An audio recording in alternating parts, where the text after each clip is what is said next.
성도 여러분 안녕하십니까?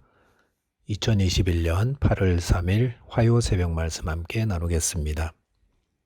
오늘 본문 말씀은 사사기 1장 1절에서 10절까지의 말씀입니다. 사사기는 말 그대로 사사들의 기록입니다. 여호수아가 죽은 후에 이스라엘은 하나님이 보내신 사사들에 의해 다스려졌습니다. 저희가 잘 아는 삼손이나 기드온 이런 사람들이 사사입니다. 오늘 본문은 여호수아가 죽고 처음 사사가 등장하기 전 그 사이의 시간에 있었던 일들을 보여줍니다. 오늘 본문 말씀을 통해서 하나님께서 저와 여러분에게 주시는 교훈의 말씀 함께 묵상하며 나누겠습니다. 첫째로 묵상할 내용은 하나님을 더 가까이 해야 한다는 것입니다. 특별히 시험 가운데에 그렇습니다. 본문 1절에 보시면 여호수아가 죽은 후에 이스라엘 자손이 여호와께 여쭈어 이르되 우리 가운데 누가 먼저 올라가서 가나안 족속과 싸우리까라고 하였습니다. 사사기의 첫 부분은 여호수아가 죽은 후에로 시작됩니다. 그 말은 사사기가 여호수아서와 연결된다는 것을 보여줍니다. 여호수아는 강력한 지도자로서 이스라엘이 가나안 땅을 점령하는 데 큰 역할을 하였습니다. 그런데 그런 여호수아가 죽었습니다. 여호수아를 떠나보내고 남겨진 이스라엘 백성들의 마음이 어땠을까요? 아쉬움과 염려 이런 것들도 있었겠지만 특별히 여호수아가 없는데 이제 우리 어떻게 누가 우리를 인도하는가 하는 것에 대한 것이었을 것입니다. 여기서 한 가지 물어볼 것이 있습니다. 그것은 하나님은 왜 여호수아를 이어 다른 지도자를 세워주지 않으셨을까 하는 것입니다.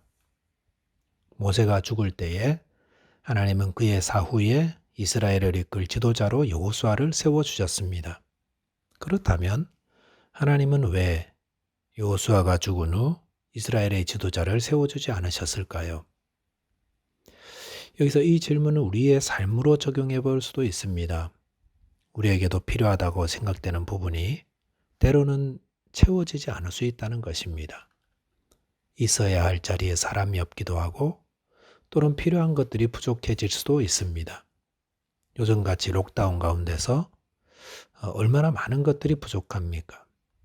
그럴 때에 신앙인들은 어떻게 이런 것들을 바라봐야 합니까? 그것은 그 부족함과 그 빈자리를 하나님이 모르시는 바가 아니라는 것입니다. 하나님은 우리의 부족함을 잘 아십니다. 그런데 그 부족함을 허락하는 이유가 무엇일까요? 그것은 이를 통해 하나님의 뜻을 이루기 위함이라는 것 기억해야 합니다.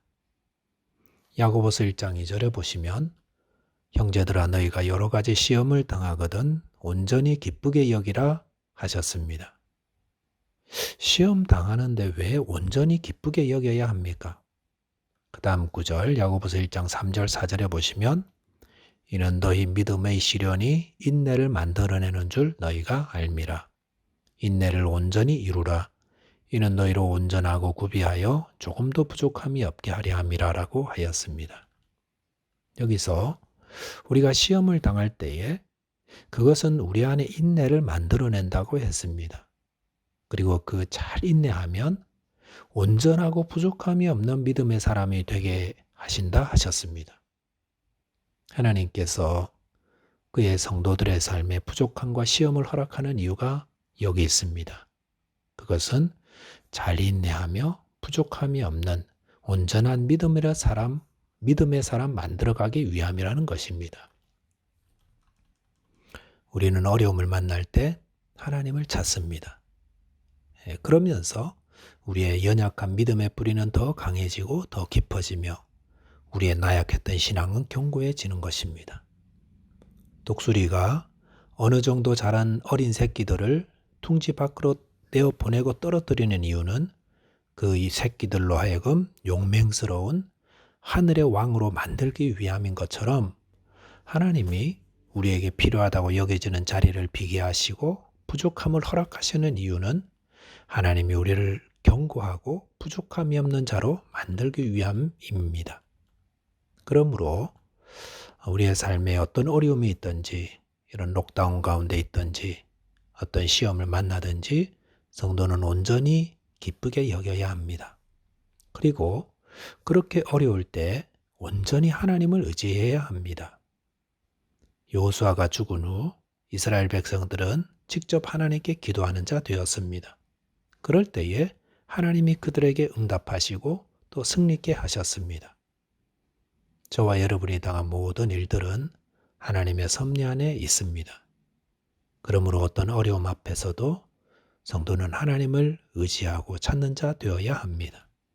그럴 때 이를 통해서 하나님의 선한 뜻이 이루어지는 줄 믿습니다. 두 번째는 긍휼을 베푸는 자 되어야 한다는 것입니다. 본문 4절에 보시면 유다가 올라가매 여호와께서 가나안 족속과 브리스 족속을 그들의 손에 넘겨주시니 그들이 베색에서 10,000명을 죽이고라고 하였습니다.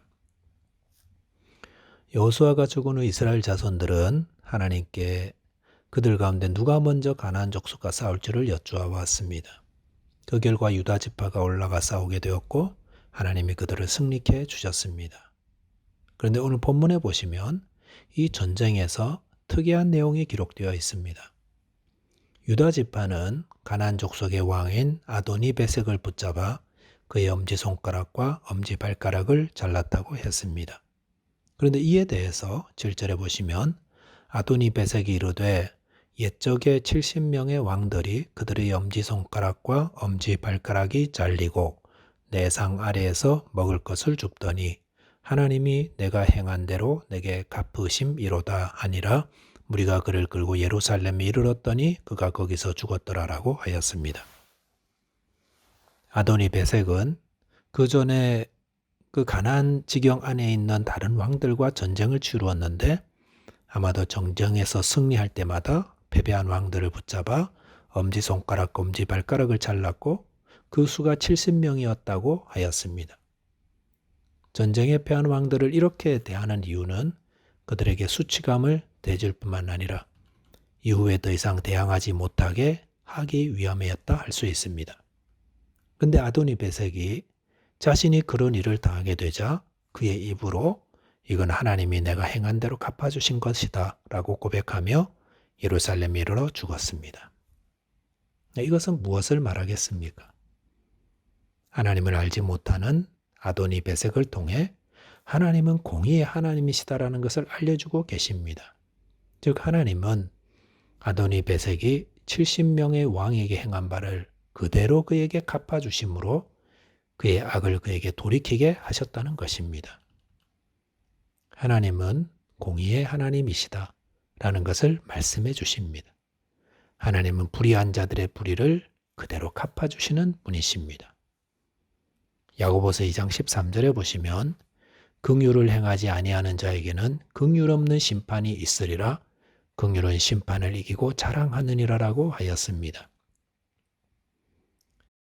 이 말씀에서 긍휼을 행하지 않는 자는 긍휼 없는 심판을 받는다 하셨습니다. 악을 행하고 불의를 저지르는 자들 하나님이 공의로 다 갚으십니다. 성도는 긍휼을 베푸는 자입니다. 그런데 성도가 긍휼을 베푸는 이유는 심판을 두려워해서가 아닙니다. 우리가 긍휼을 베푸는 이유는 먼저 하나님께 큰 은혜와 긍휼을 받았기 때문입니다. 하나님의 긍휼을 받은 자들의 삶에는 긍휼의 열매가 나타납니다. 하나님은 이방인인 저와 여러분들에게 긍휼을 베푸셔서 하나님의 아들을 믿음으로 하나님 자녀가 되는 은혜를 베풀어 주셨습니다. 이 큰 은혜와 긍휼을 받은 저희는 가족과 이웃과 만나는 자들에게 긍휼을 베푸는 자이어야 한다는 것입니다. 이것이 우리가 하나님의 긍휼 받은 자임을 증명해 주는 것입니다. 말씀을 정리하겠습니다. 우리의 삶에 있는 여러 어려움들과 부족함은 하나님이 허락한 것들입니다. 그러므로 믿음으로 잘 이겨나가야 합니다. 또한 하나님이 우리에게 긍휼을 베풀어 주셨던 것처럼 우리도 주위의 사람들에게 긍휼을 베푸는 자 되어야 합니다. 기도하겠습니다. 하나님 아버지, 저희 삶 가운데 임하는 어려움을 믿음으로 잘 감당할 수 있도록 도와주옵소서. 또한 하나님께 받은 그 큰 긍휼하심을 기억하며 저희 이웃들을 불쌍히 여기고 긍휼을 베푸는 자 되게 하여 주옵소서. 우리 주님 예수 그리스도 이름으로 기도하옵나이다. 아멘. 많은 분들이 출애굽기 통독 챌린지 동참하고 계십니다. 아직 늦지 않았으니 많이 참여해 주시기 바라겠습니다. 오늘 하루도 주 안에서 믿음으로 승리하게 되시기 바랍니다. 감사합니다.